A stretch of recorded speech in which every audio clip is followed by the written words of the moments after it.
Good evening. Welcome.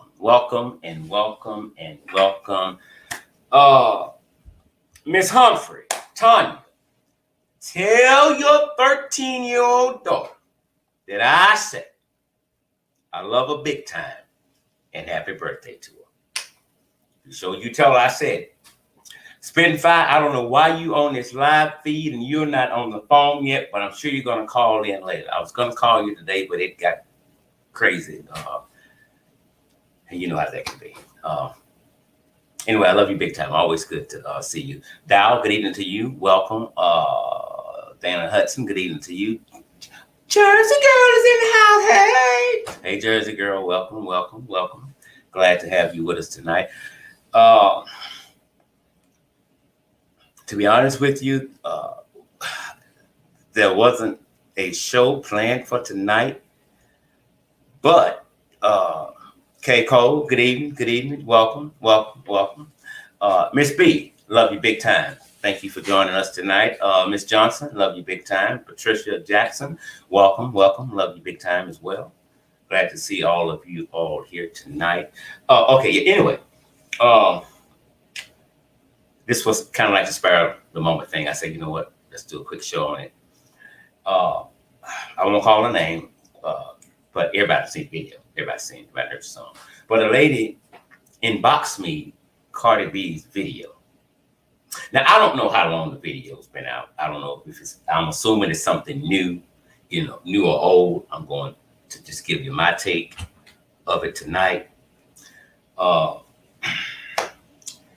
when I saw the video, I'm like, well, I don't want to see nothing Cardi B is doing.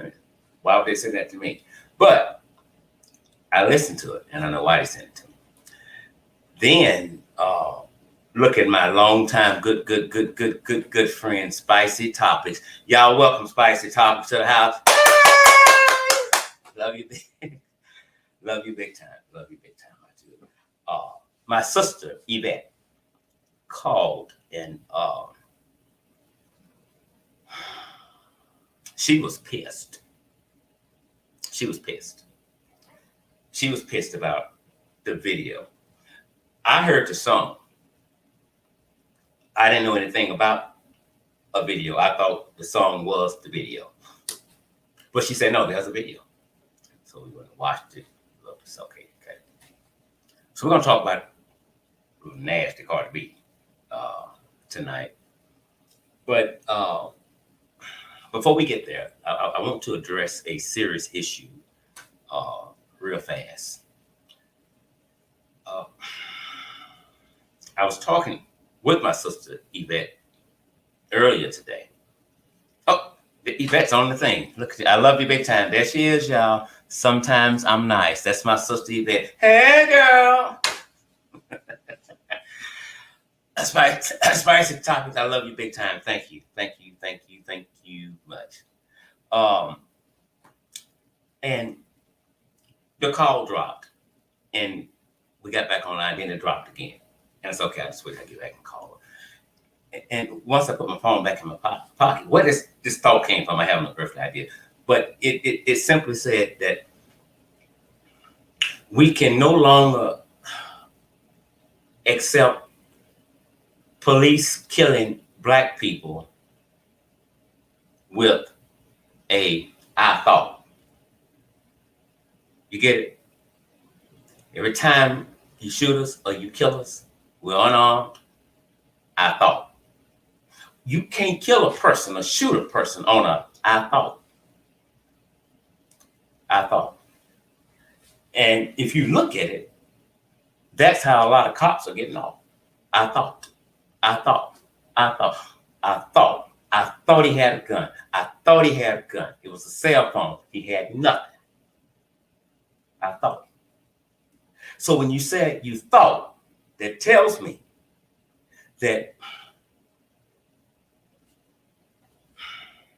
you didn't stop to make sure that thought would be true.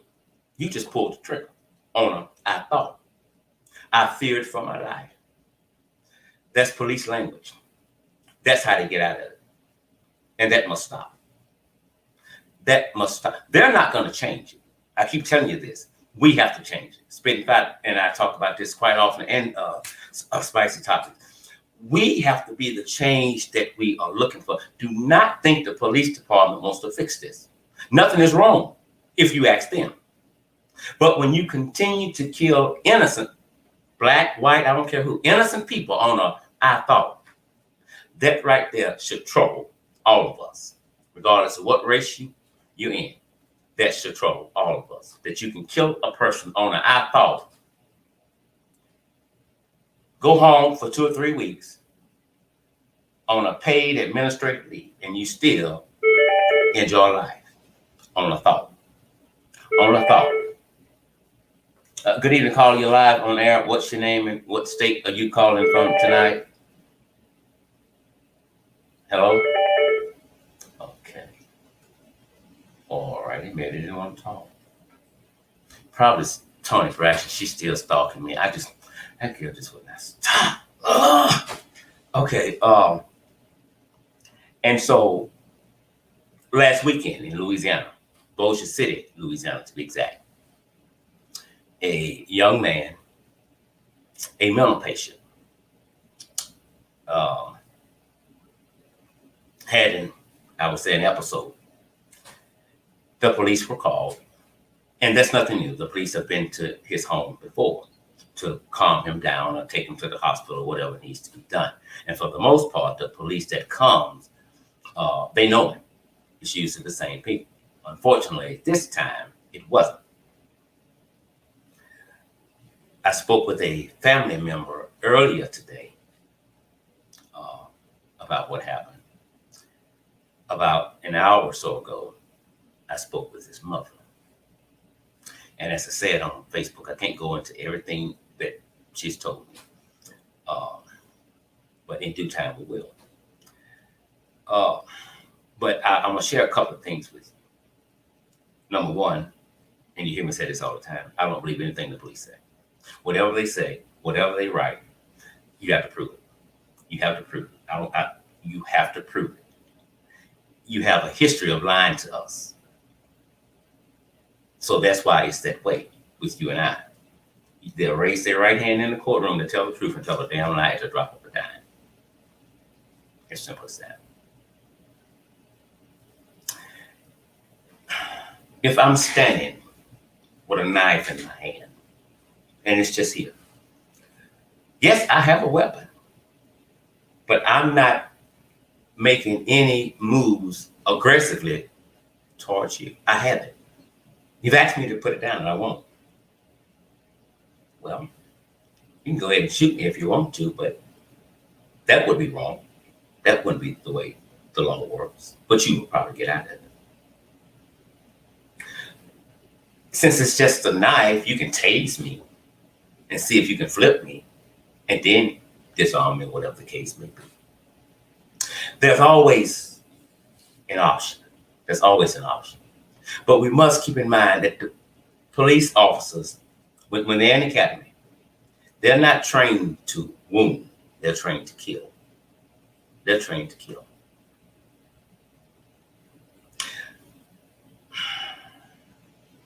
The brother was shot over 14 times.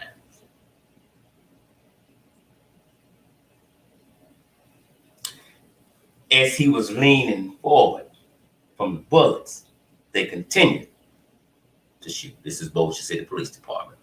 They continued to shoot. Now, if I'm leaning forward and you shot me, if I have a weapon in my hand, I'm nothing right now. I'm as weak as a lamb. I'm going down. I don't need any more help getting to the ground because you've helped me enough. But when you continue to shoot until I get on the ground, and then boom, boom, boom, boom, boom, boom, boom, you still shoot, and he's on the ground. Why? Why? He had a knife. Allegedly, he had a knife. Okay, no, allegedly, he had a knife in each hand. Allegedly. But a police officer can justify one shot. Maybe two. 3, we got to talk. But when you tell me we have 2 officers and it's 14 bullets in this one man, that's not justifiable homicide. That's not an overkill. That's a homicide. That's a homicide. That's what it is. As he lay dying, his sister saw the whole thing unfold. She said he reached out his hand for his sister, and she couldn't get to it.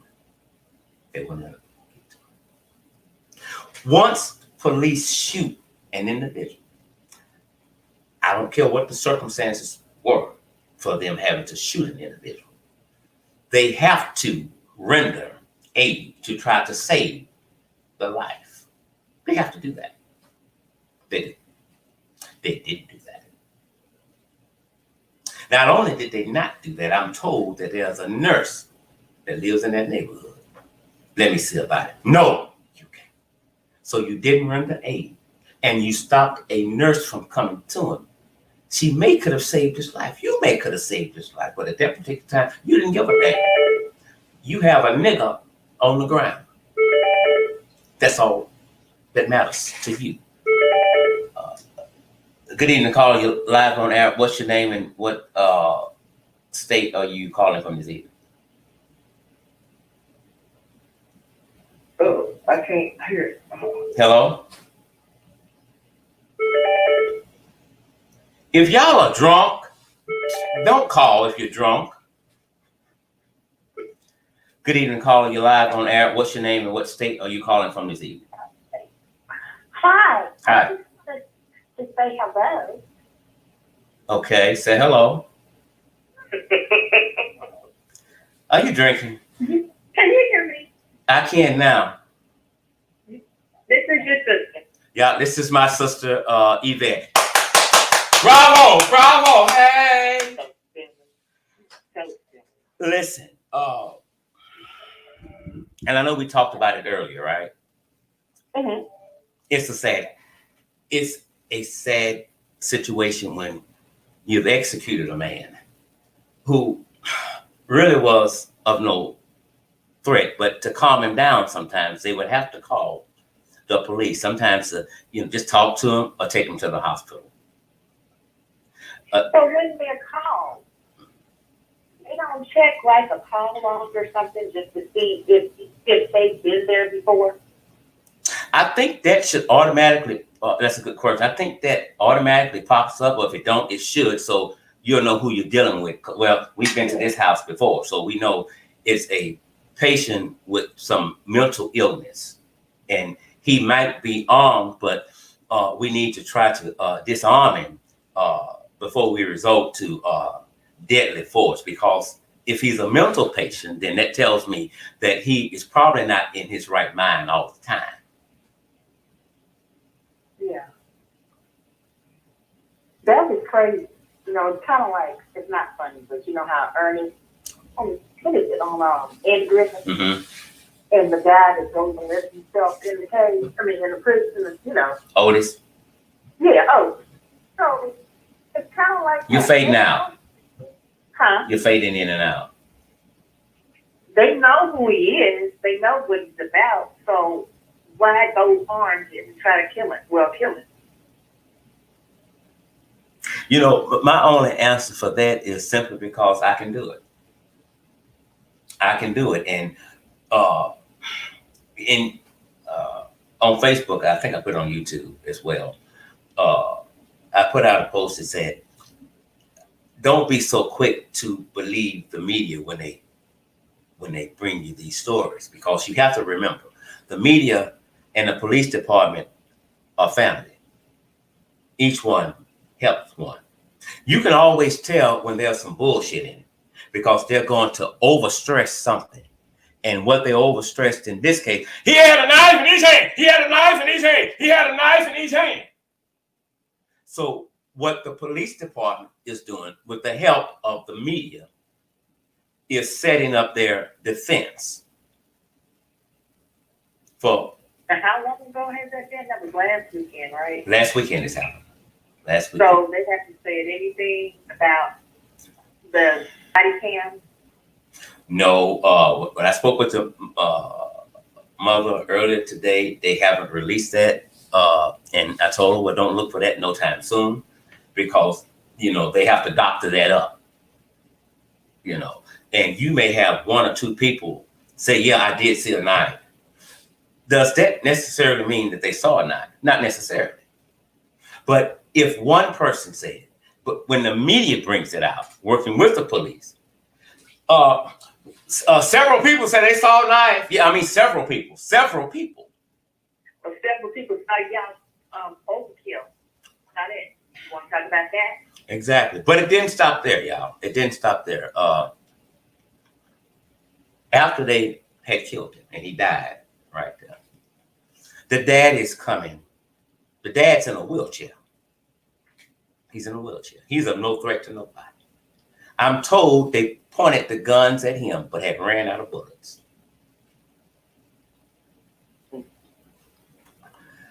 The police are bold like this. And when they step because very few people challenge what the police say, because they don't want no trouble. Well, I'm going to go ahead and quote our good friend, Mr. John Lewis. Devil, he said, if you get in any trouble, good trouble, let it be good trouble. That's why people like me and Fire and Spice started channels and radio stations so that you can get the truth, because we're not connected to anybody when it comes down to this. So which means we can't be bought. We're going to tell it like it is, the truth. We don't have no connections to no organizations or nothing. You need to hear the truth. And so, I say absolutely. Yeah, and so when you hear it from the media, you got to realize who's talking now. You have to realize who's talking. So I challenge everything that the police say. When you gun somebody's child down and you go on with your life, business as usual, and you have to be because of procedure, we have to place you on paid administrative leave. That is an issue. I'll probably be aggressively fighting until the day I die, because no police officer, when he or she is at the center of an investigation, especially when it's criminal, should ever be receiving a check while a family is putting their loved one down in the ground. You enjoying life. The family that's burying their child because of you are the same people that pay your salary. And that shouldn't be so. That shouldn't be so. I mean, doesn't bother them. No conscience. I guess I've never, killed anybody, shot anybody, or whatever. Mm-hmm. But I'm like, you can just do that, take somebody's life, and go on like it was nothing, like it's part of the news or daily routine. Mm-hmm. It's aggravating, when after I hung up from speaking with her, I just sat in awe with some of the things that she told me, and I'm like, wow,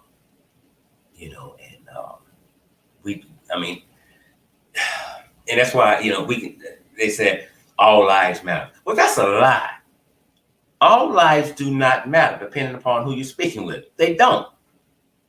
Black lives just don't matter. We just have to tell it like it is. Things must change within the police departments, but the only way that's going to change is with everybody that's on this live feed tonight opening your mouth and saying things. Sister Soldier, who's getting ready to do a project with soon, she said something the other week that was so profound. She said, through social media, we make a global connection, but most of our people, and you and I talk about this a lot, that most of our people share bullshit all day long. Yeah. Mm-hmm. you talking about today? No. About Kamala Harris. Yes. They're so concerned, with her not being black enough. Mm-hmm. Okay, in the meantime, there's a woman that was on the news whose babies, they were less than 6 months old, and they were living in a car. They were twins, and they were living in her car. Be concerned about that.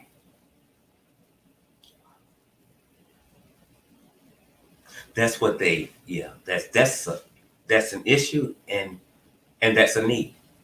And I know it's not you're not in that predicament, but if you would just try to imagine what it would be like, I would think you would want to help. But even if you cannot help, share the story, because somebody might see it that can help and will help turn things around. But we share foolishness all day long. They can tell you where your man at, where your woman at. Bull crap all day long. When we put stories out like this, we have to beg people to share it. I have to put up there, please share. And because if I don't, they won't. But sometimes you put it and they still don't. But bullshit, they'll shut Facebook down, flooding your timeline with bullshit. And so you have a tool in your hand and in front of you. Every time you get on that tool, you're making a global connection. A global connection. Go ahead. I'm going to get off this phone so you can finish. Okay, I love you and greatly appreciate you calling in. I love you big time. Love you too. Bye. And so now let's. Oh my God. Oh, I started late. I'm sorry. Okay. Before we get to Cardi B, I saw a story this morning this morning, and I swear it brought tears to my eyes. I forget where the family was from, but it's a black family, and some of you probably have seen this. You probably have talked about it today. A girl, the daughter, one morning took her father to the hospital. Find out he has coronavirus. Later that day, she picked up her mother from work, and the mother said she wasn't feeling well. So she took her to the hospital. They kept her. She too had coronavirus. And when the news anchor asked, did they know each one was in the hospital? And the daughter said yes. I think the mother died first. And then I think 15 days later, the husband died. So they asked, did they get to communicate? So yeah, they were able to FaceTime, but probably wasn't fully aware of what was going on. But when the mother and the father were FaceTiming, that's when the mother's heart stopped and she died.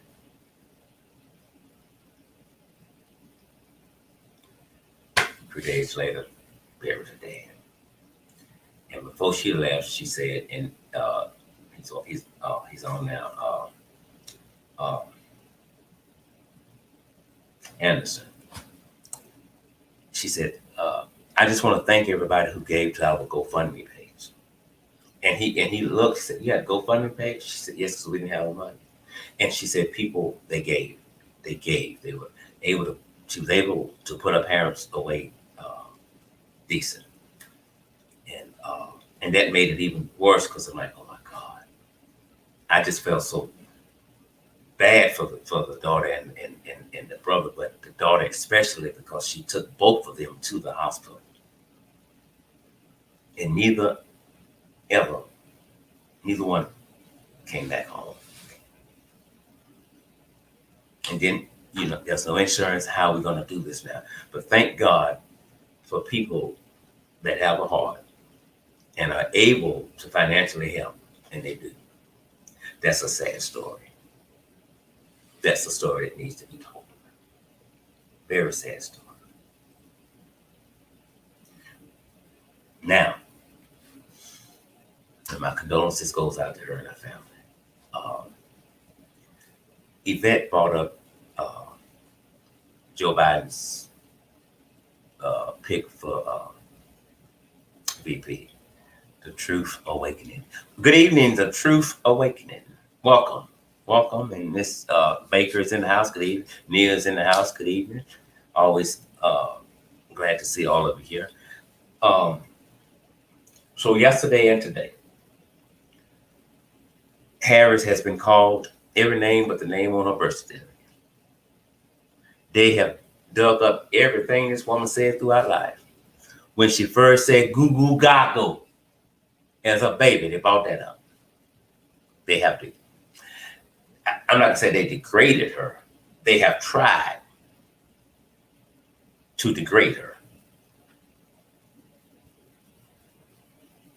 A newborn baby was born today. Oh my God, Jesus. Arlene says a newborn baby was born today in Dallas, Texas with COVID-19. Oh my God, my heart goes out to the family.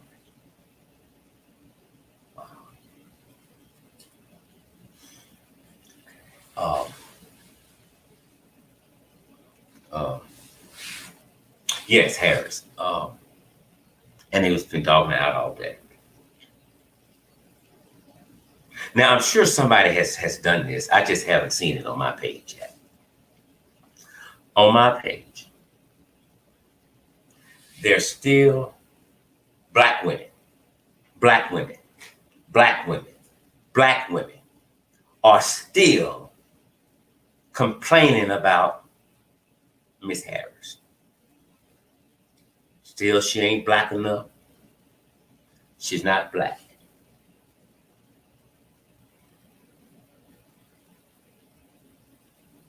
This is a woman that's ready to help run the country, to make things better for all.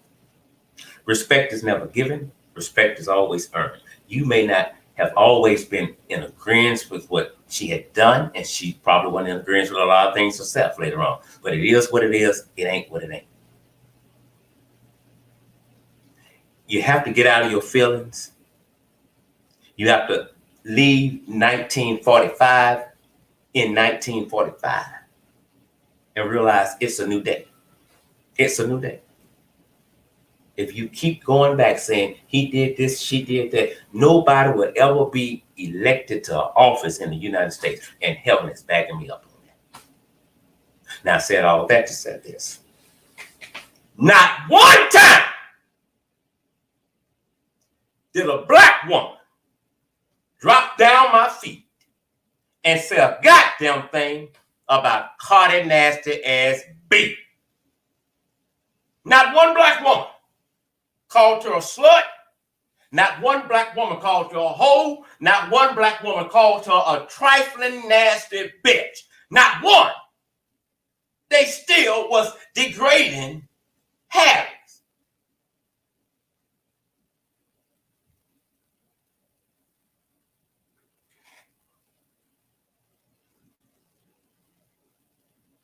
They hadn't said nothing about Cardi B. Cardi B, I don't know, Roberta Rich, she said, what does it take to be black enough? Baby, I have no idea.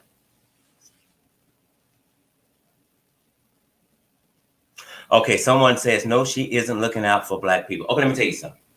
Everybody's entitled to their opinion. Here's what I learned throughout life.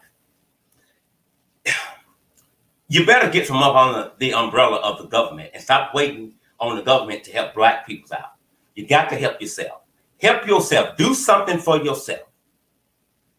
But I tell you what, I would take my chances of being helped by Miss Harris than I would Cardi Nasty B.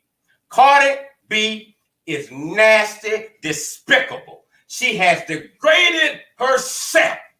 That's the most awful damn song I ever heard in my goddamn life. I don't care if you're a freak in the sheets. I don't care if you're the whore in the bed. We all play kind of games and shit. But let your sex life be in the fucking bedroom. Well, you know they paid her well, baby, but where is her dignity? Where is, if you want to degrade a black woman, use her. Well, she ain't all the way black. Whatever. But if you want to degrade somebody, if you want to degrade, I promise you this, you will have no argument degrading Cardi B. Gushy, gushy. That's some nasty shit. That's your hoe right there. If you step in hoe shoes, I call it like I see it. I call it like I see it. Here you go, girl, hoe. She stepped in hoe shoes. If you don't want to be called the hoe, don't put the shoe on. It's as simple as that. This is, and they love Cardi B. They love Cardi B. Cardi B. Put it in my mouth.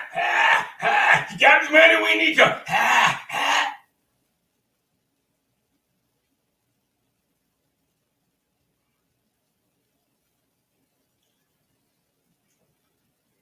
That's despicable.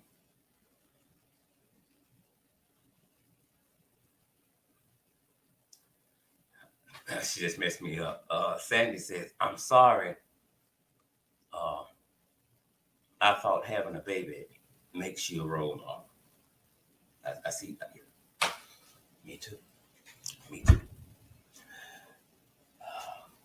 We holler a lot that the black man must respect the black woman. I'm not arguing with that. I agree. But if as you so often hear me say, it is also the black woman's job to give the black man something to respect. Now, if you walked in and your daughter, 9 or 10 years old, was in her room playing that song, know all the words, probably can say it backwards, would you like that? This becomes a child's role model. Cardi B. I don't care if she's Spanish, English, black, white, or whatever. She's still despicable. It's just as simple as that. We have to get past the fact that I'm her fan. I'm a fan. Okay, you can be a fan. But you have to be honest with yourself and say, that's despicable. That's just despicable. But nobody black is talking about it. Well, again, well, you know, she's Spanish. I don't give a damn what race she is. Listen to what I'm saying. Black women are not saying nothing negative about her.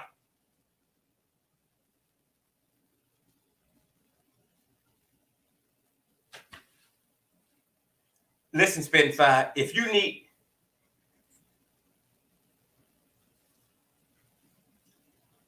we all need nasty shit sometime. We all need nasty shit sometimes. But you know what we do with that nasty shit? We keep that nasty shit behind the door. Behind the door. When you see some black women out with that conservative look, if somebody told you she's a super freak, you wouldn't believe her because she carries herself like a lady.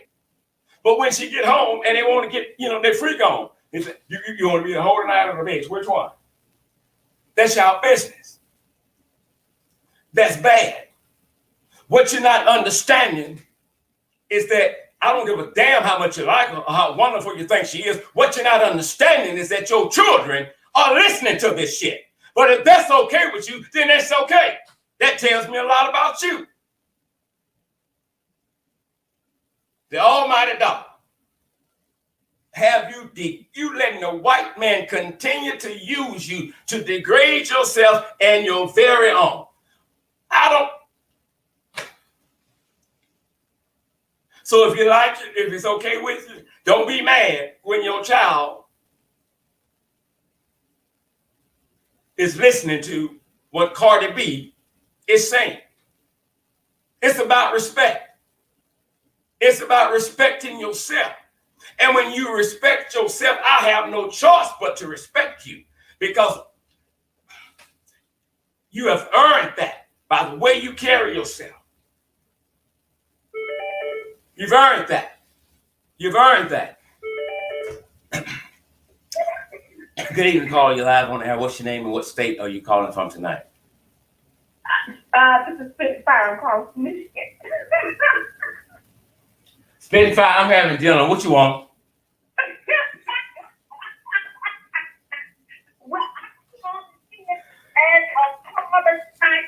You breaking, baby. You breaking up. You breaking up. Can you hear me now? Yes, I can. Okay, well, I'm just telling you, I respectfully disagree. I think that Cardi B's WAP is not the issue. Okay, what's the issue?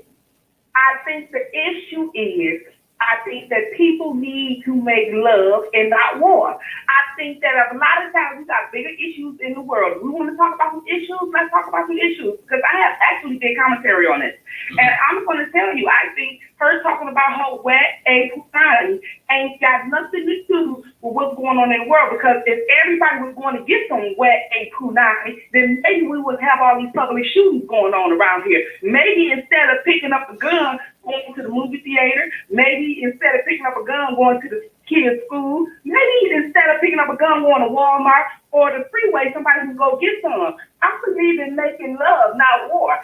There were many songs out here before Cardi B. Cardi B ain't number 27 years old. We're giving her more power than what she actually has. I don't listen to me. What Cardi B is talking about, it is about the world. It's in the world. And it has to be addressed. It's nasty. I totally disagree with that. That's a nasty slut to put out something like that. So here's what I'm saying. If you're going to sit and you want to degrade or try to degrade a woman with class, but you don't say a damn thing about Cardi B, the community whole. Listen to me. It's Brady. What I'm telling you is, I don't think it's the Brady. What I'm thinking is, you got two different people. You got a person that is in more conservative position, and you got somebody like Cardi B who came from a stripper, from being on Love and Hip Hop. That is her world. You got two people from two different worlds here. Now, people like being nasty. People like being freaky, and I don't think anything wrong with being nasty and freaky and everything else. I mean, some people say, okay, that should stay in the bedroom, but we have someone way more nastier than that. We had Little Kim. We had 2 Live Crew. And if they weren't talking about sex, they were talking about pillage and stuff. We had NWA and everything else. And people have actually literally forgot, because it wasn't 2 months ago they was bumping their heads to that. We talk about love making every day. It's how you put it. Because she said it raunchy, don't make it no different. Let me say, okay, hold your thought. Let me hold your thought. Listen, again, I know about the freak shit. If anybody can be freaky, it's me. But then, listen to me. Listen to me. You're wrong. Listen to me. I know about this shit, okay? But that shit, you do that behind closed doors. If you came in the house and you caught your daughter listening to that, spitting fire, what would you do? Let me tell you what my mama did. No, I'm asking you what you would do. I listened to it. I'm going to tell you what my mama did. My daughter listens to shit. She listens to the Little Baby, and she listens to the Baby, and all the other goddamn rappers that be saying just as one shit to that. What's a Little Baby? What's a Little Baby? Them damn rappers. That's what I'm telling you. We don't know all the stuff. All we know is Cardi B, because everybody's trending that shit on the damn internet. But there's worse songs out there than Cardi B. What about when you came in a house and your grandmother was listening to Clarence Carter talking about stroking? What about the other blues they talk about leaking before you stick it? What about sitting up there 2 Live talking about when we want some plugs? Hey, what's on that shit? You're breaking. I'm here forever. That's not the world going around. I'm not gonna tell my goddamn daughter that she can't sit up there and listen to what I want to tell her. If that's for entertaining purposes only, she do listen to it. But she don't have respect. My daughter ain't gonna listen to that in front of me anyway, because she just don't even be comfortable. But she gonna know the difference between what's reality and what's not. What is acceptable and what's not. Understand. It ain't Cardi B's job to raise her. It's my job to raise her. Cardi B ain't going up of making her money. Just Well, like Clarence Carter. Just like them blues that he's talking about. Right. But here's the thing. Cardi B may not be raising your daughter, but Cardi B plays a major role in raising somebody's daughter. I promise you that. Look, if that's what she do, I don't care. But look, it shouldn't be out in the public. As a matter of fact, it should be banned, period. It just should be banned. I don't give a damn. Listen to me. I don't give a damn what she do. What I'm trying to say is that it's about respect. Have some respect for yourself. I don't give a damn how much the money is.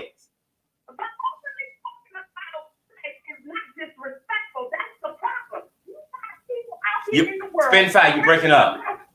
Okay, can you hear me now? Yeah, no, come back. Yes, okay, come on. Can you hear me now? Yeah, go ahead. Mm-hmm. Okay, you got people out here in the world praising a 10-year-old boy, Dwayne Wayne's son, for wanting to be a girl. You got people out here praising little boys who want to put on dresses, but Cardi B can't talk about her coochie. That's a problem. That's a problem. I never said, listen to me. I never said she couldn't talk about a coochie. But listen how she talking. But listen how she talking about a coochie.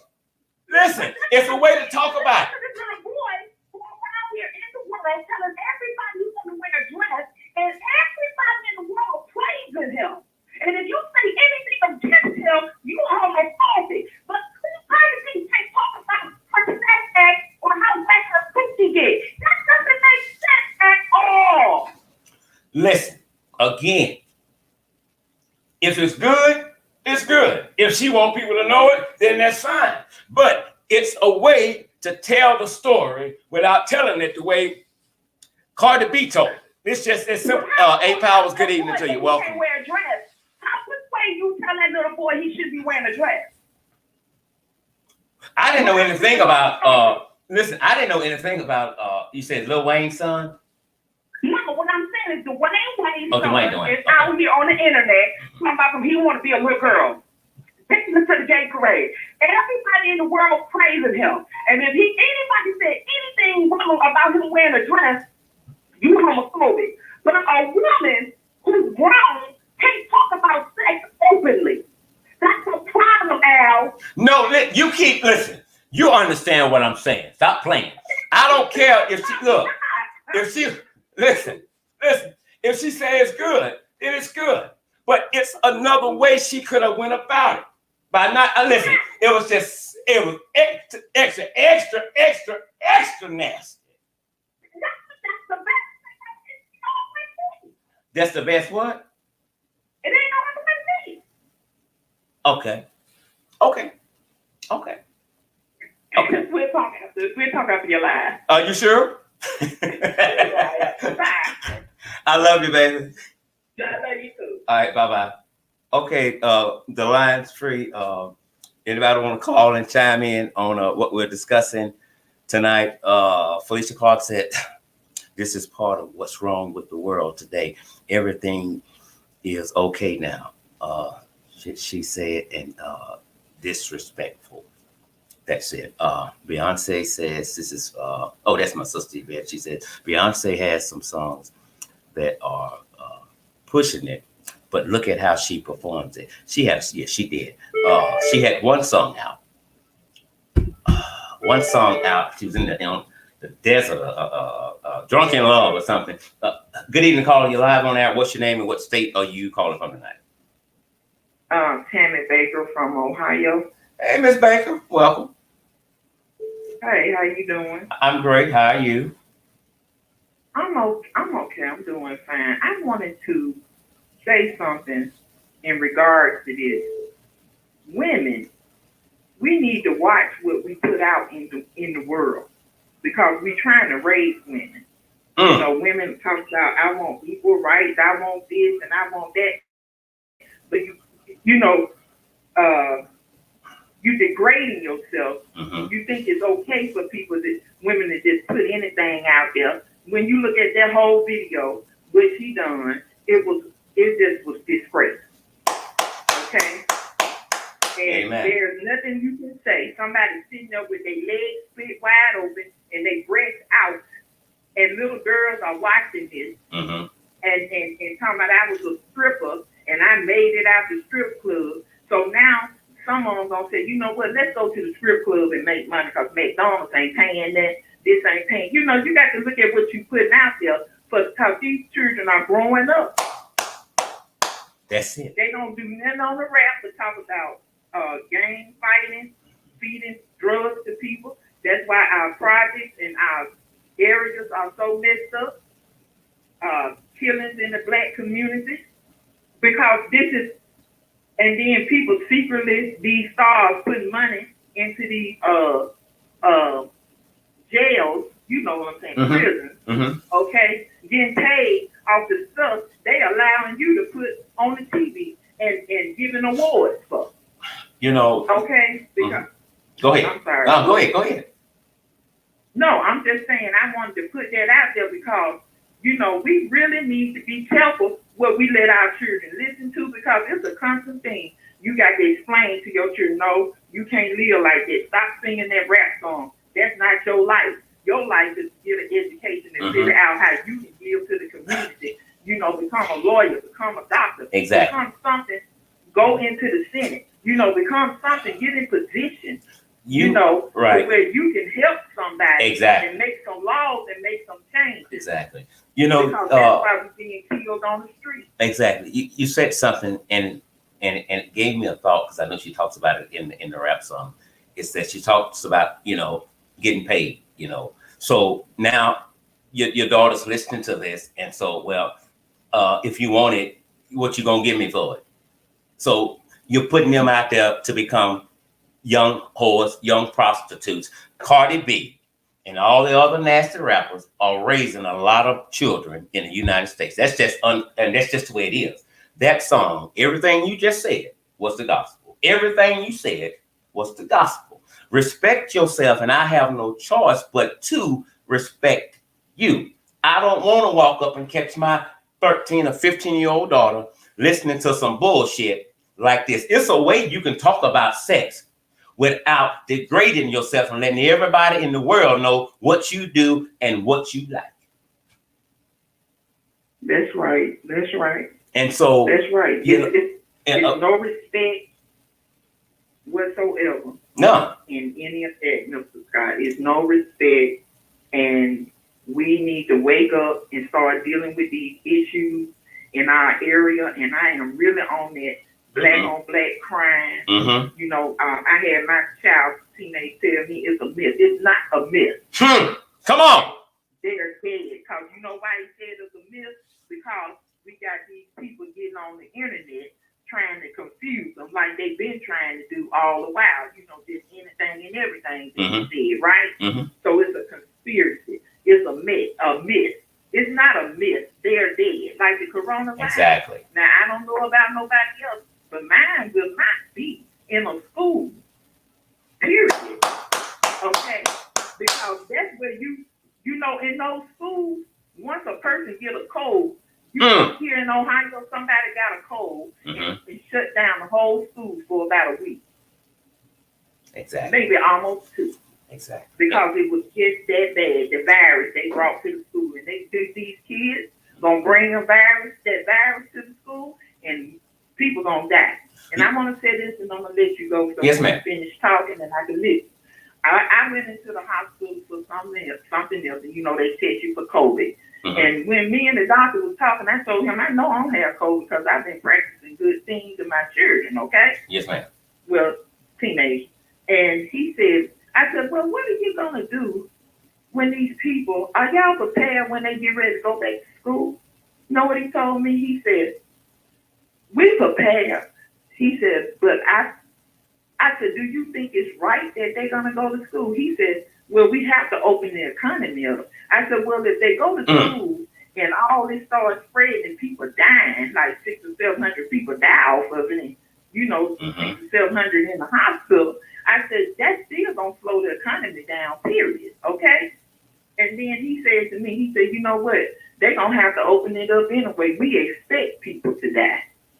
This is what people that get together with the higher people in the state, you understand, get together. They expect for people to die. So when I heard know what? If he can sit here and tell me this before God, I have an obligation to take care of these children God gave me. Come on. I'm going to make sure that I don't put myself in a position where people are already feeling like we expect people to die. I don't want to be the one put that tag on my toe or whatever they do. I'm not going to be that one or my children. You know, So I said earlier today, I used to have a problem with school officials, and others saying open up the school. Well, I don't have a problem with them anymore. I don't. I have a problem with parents that says, okay, I'm going to send mine back. That's who I have a problem with. Well, I don't have another choice. There are always choices. You may not like the choices, but there are other choices, and then some, just want to get rid of other kids for a while. But if that be the case, then you stand a good chance of getting rid of them for a very, very, very long time. What you just said, you are obligated. You have a moral responsibility to make sure that no harm or danger come to what God gave you, and that's child. You gave that child life. You have to protect that child by any means necessary. The schools are not coronavirus proof, and they know it. Exactly. And parents, the first thing the schools are gonna say, because I've been going up against a school here for a minute, and they don't like me because I speak the truth, okay? And the first thing they gonna say, well, you had the obligation to take care of your own child. Come on. You didn't have to send your child back here. Now you want to cry to us that your child is dead. When it really hits you, exactly. You one of them unexpected parents that something happens to. Okay, you don't think it's gonna happen to your child, so let me send my child. I'm tired of my child. Exactly. I don't understand getting tired of your child. Come on. I don't understand that. And you're a parent. You can't be tired of your child unless you just didn't want the child anyway. In the first place. But you can tell me in a conversation, you can tell me everything about the man that you with. You know everything about him. That's it. That's it. Put up with everything concerning him, but when it comes to your child, I don't understand. I don't understand it either. And if they think, well, if something happens to my child, I'll sue the school. Well, good luck with that. Good luck with that. It's not going to happen. Because let me tell you something. They are covering their butts. It's just as simple as that. So if I had kids that were in school, it wouldn't be a discussion on whether or not Mr. Scott is going to send his kids back. No, we're not. That's not a discussion. If you know me, you know the answer. It's just not happening. It's my responsibility to take care of mine, not the government. The United States have always had a failing grade when it came to education, but all of a sudden we must educate our people. Well, listen, whether you volunteer and shut it down or it shuts itself down, I promise you, the country will be shut down. So with a lot of people dying, the economy, we're already in a recession. It's nothing we can do about that. And when you're pushing people back into businesses and schools to try to pump money into the economy, think about it. Just think about it and do the numbers and add it up and see how you stand. There will be nobody to pump money into the economy. Every day, the United States has over 1,000 people pronounced dead because of COVID-19. It's getting worse. Kids like to play. They like to run. They like to touch one another. You cannot get them to just sit there and keep that mask on. If we having a hard damn time getting adults to do it, think about it. Right. Think about it. That's true. And some of those same officials, exactly, they will not be sending their children to school. I want to say this, Mr. Scott. Yes, ma'am. I'm going to sit back and hang up. The teachers. Why send your children there knowing that this person educated to be able to teach your child, okay? Show some respect for them. Educate your child at home until they get something, and it's going to take a while for this COVID-19. You know? It will. Educate your children at home. Get your auntie. Somebody can watch your children while they homeschool with the school online. You know Okay. what? About 2 weeks ago, I don't know if you was listening then. Uh, I said the exact same thing. I said the exact same thing. Uh, Mm-hmm. if you can call, there has to be somebody in the family that you can call and ask to come over and babysit or teach your children. I got to take hold for a minute. Hold for a minute. Hello. Yes. Okay. Bye bye. So, with that being said, there has to be somebody in the family intelligent enough to come and homeschool a child or just watch a child while you go to work. There are all kinds of options if you will search for them. Because when your child is dead, your child is dead. It's as simple as that. Again, the United States has never done good when it came to educating our children. No, but now it's imperative that they come back into the classroom because I don't want the federal fundings to be cut off. I don't want to lose my job. I'm making $100,000 a year as a superintendent. I'll be damned. I got to push this to get the kids back in here. We want them to learn. Not mine. Not mine. I can teach mine at home. I thank you, but I can teach my child at home. You have a moral responsibility to take care of your child. Don't leave your child's life and health in the hands of the government. It won't turn out good. That's right. Okay, Mr. Scott, I'm gonna hang up and I appreciate talking to you and the content that you get out is serious. I like it and I'm gonna continue to watch you. I gratefully appreciate your genuine support. That means a lot to me, and I love you big time and enjoy your evening. All right, you too. Bye-bye. Thank you. You're welcome. Bye-bye. Bye. Okay, I'm over my time. I have to get out of here. Before I go, let me say this here. Because I know y'all gonna tell it, some people gonna tell it wrong. That I came on here and degraded or tried to degrade Cardi B. No, I did not. Before the lights came on, Cardi B had already degraded her damn self. I just came to tell you her story. If you are not your child's role model, something is terribly wrong. It's nothing wrong with talking about making love. It's nothing wrong with singing about sex. But it's how you put it out. We don't need to know every damn thing that you're doing. We don't. We're teaching girls to say, if my money maker down here didn't pay me. So what are we saying? Sell your sell what's between your thighs. That's what we're saying. That's what we're saying. If you would validate your child at an early age, you would not have to worry about the streets validating your child. Because if the streets do it, you won't like the end result. You won't. I'm not always right, and you're not always wrong. But that song, that right there, and yes, there were songs before her, but I'm talking about this one tonight. That's a disgrace. I don't give a damn what race she is. That's a disgrace. I'm Al Scott with Injustice Investigations. The Lord willing and the creek don't rise. I will see you next Tuesday night. All right. I love you. I thank you all for tuning in as always. Y'all have a good night.